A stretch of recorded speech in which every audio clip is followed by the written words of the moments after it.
As a professional historian steeped in North American culture, explain in great detail the history of North American currency and methods of trade and exchanges of value. Do this in a very informative style with elements of wit and sarcasm in a YouTube style.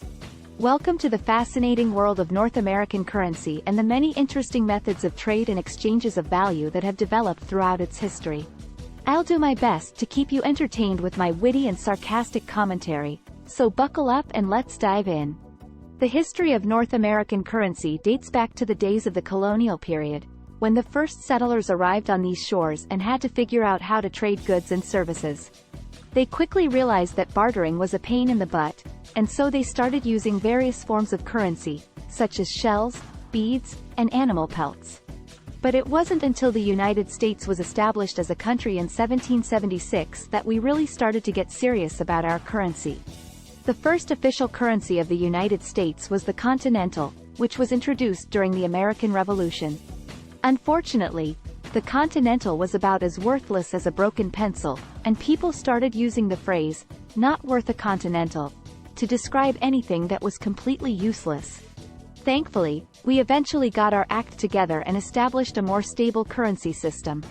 The United States dollar was officially adopted in 1792, and it quickly became the dominant currency in North America.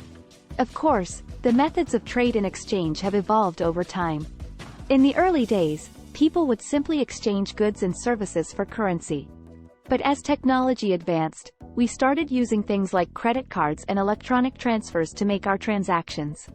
And let's not forget about the wild and wacky world of cryptocurrency, which has exploded in popularity in recent years. From Bitcoin to Dogecoin, and XRP with cross-border payment solutions, there are all sorts of digital currencies that people are using to buy and sell goods and services. But no matter how you choose to trade and exchange value, there's one thing that remains constant. Money makes the world go round. Whether you're buying a cup of coffee or a Lamborghini, you need some form of currency to make it happen.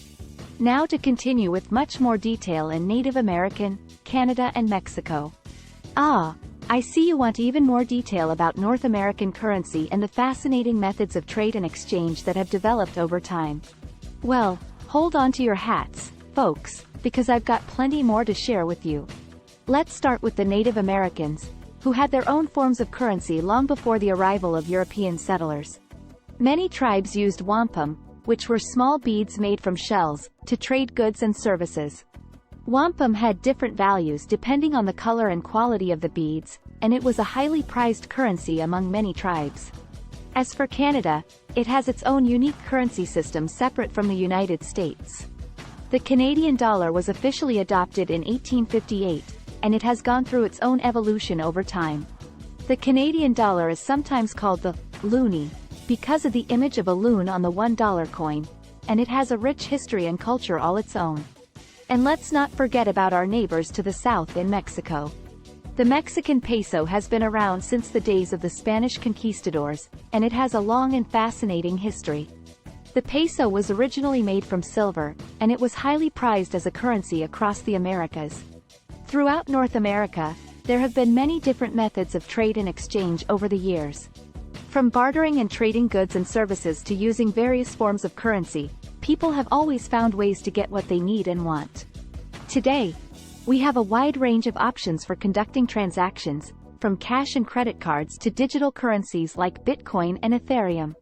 Some people prefer to use cash because it's more tangible and easier to keep track of, while others prefer digital currencies because they offer greater anonymity and security. No matter how you choose to trade and exchange value, it's clear that North American currency and the methods of trade and exchange that have developed over time have had a profound impact on our culture and way of life. So next time you reach for your wallet or tap your phone to pay for something, take a moment to appreciate the rich history and culture behind our currency and methods of trade. An explanation of what the currencies were in Mexico before the peso and who and how and when the peso evolved and how it has held or lost its power. Before the Mexican peso was introduced, there were a variety of different currencies in use in Mexico. During the pre-Columbian era, many indigenous groups used various forms of bartering, such as cacao beans or cotton cloth, as currency. When the Spanish arrived in Mexico in the 16th century, they introduced the silver real as a currency, which was later replaced by the silver peso. The Mexican peso as we know it today was first introduced in 1823, shortly after Mexico achieved its independence from Spain. The peso was originally pegged to the value of the Spanish peso, but it has gone through many fluctuations and devaluations over the years. One of the most significant periods of currency instability in Mexico occurred in the late 20th century, during a period known as the Mexican peso crisis. In 1994, Mexico experienced a severe economic crisis, with the peso losing nearly half its value in just a few months.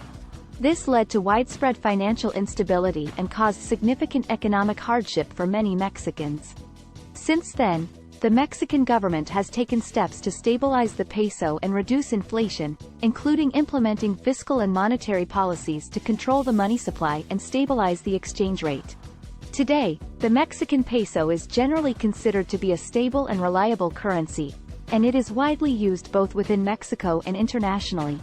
However, the value of the peso can still fluctuate based on a variety of economic and political factors, such as changes in oil prices or political instability.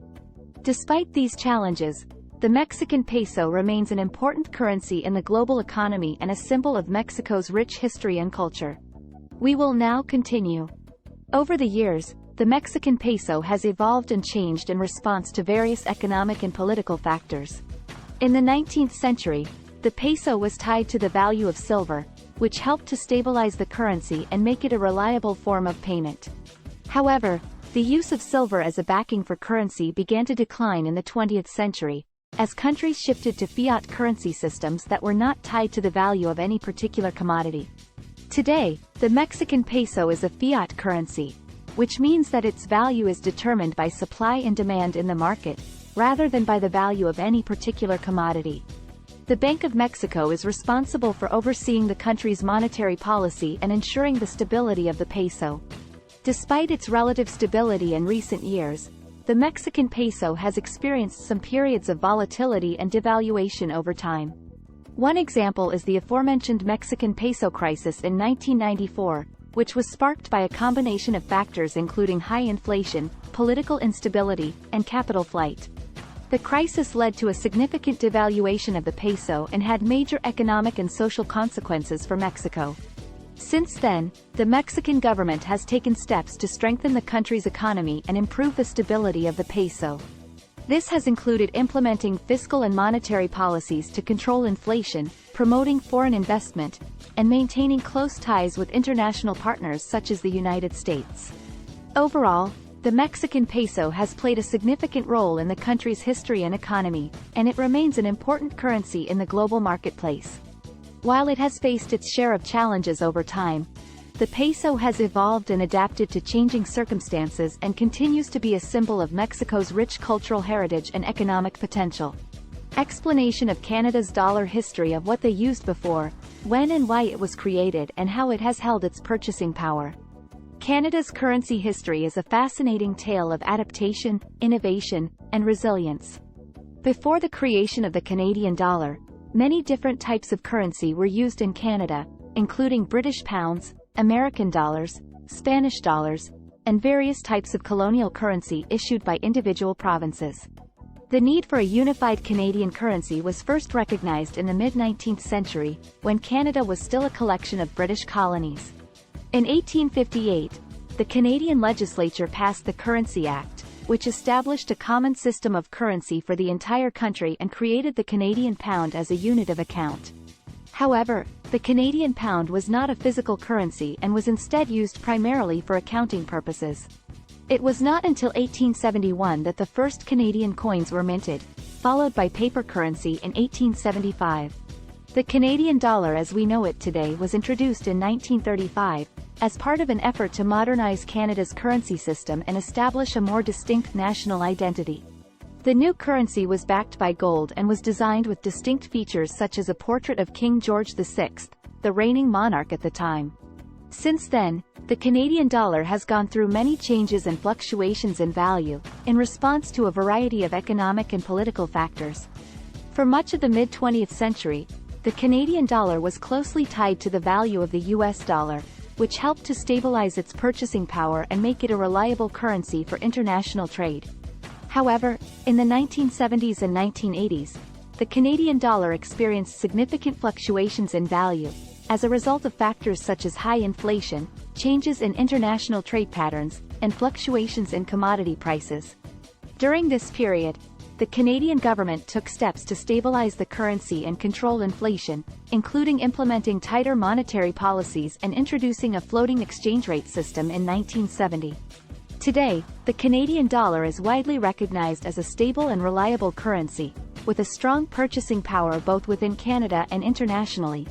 It is used for everything from daily transactions to international trade, and it is a symbol of Canada's economic strength and stability.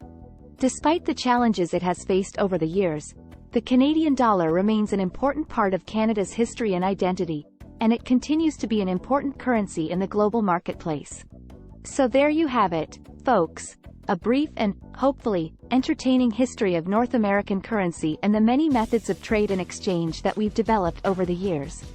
Now go out there, earn, save and spend some money. It's what makes North America great.